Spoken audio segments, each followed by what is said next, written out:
Ipinanukala ni dating Senator Nene Pimentel ang 11 federal states sakaling maaprubahan ang Federal System of Government.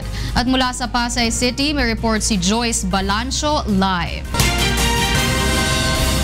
Magandang tanghali sa iyo, Joyce. Magandang tanghali sa iyo, Wyla. Sa ikatlong Senate Centennial Lecture ay ibinahagi nga ni dating Senate President Aquilino Nene Pimentel ang panukalang federal system at ang pagiging angkop nito sa ating bansa. Sa ilalim ng panukalang ito, maaaring hatiin ang bansa sa 11 bahagi o tatawaging federal state. Ang pagkakakilanlan ng estadong ito ay ibabase na sa mga kasulukuyang rehiyon sa Pilipinas. 4 ay manggagaling sa Luzon, 4 din sa Visayas at 3 naman sa Mindanao.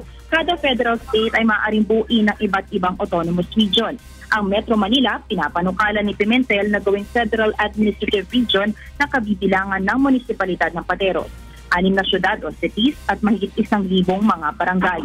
Ayon pa sa dating senador, ito anya ang magiging daan upang ma-decentralize o maibahagi ang political at economic powers ng central government sa mga regional at local government ng bansa. Bagaman tila makahati ang Pilipinas, kinlaro naman ni Pimentel na magkakaroon pa rin ng iisang konstitusyon, iisang armed forces of the Federal Republic, iisang central bank, monetary system, foreign policy at public education system. Ibinahagi naman ng kanyang anak na si Senate President Coco Pimentel sa forum ang iba't ibang uri ng sistema ng gobyerno, kabilang na rin ang parliamentary presidential form. Sinigay na halimbawa ni Senator Coco Pimentel ang sistema ng gobyerno ng bansang France na pinamumuluan ng presidente at sinisigundahan naman ng prime minister. Sa ilalim nito, nagkakaroon din ng distribution of powers at mas malawak na partisipasyon ang constituent units at iba pa. Ito rin anya, Wyla, ang sistema na ginagamit sa karamihan ng mga bansa sa Europa, North America, Malaysia at iba pa.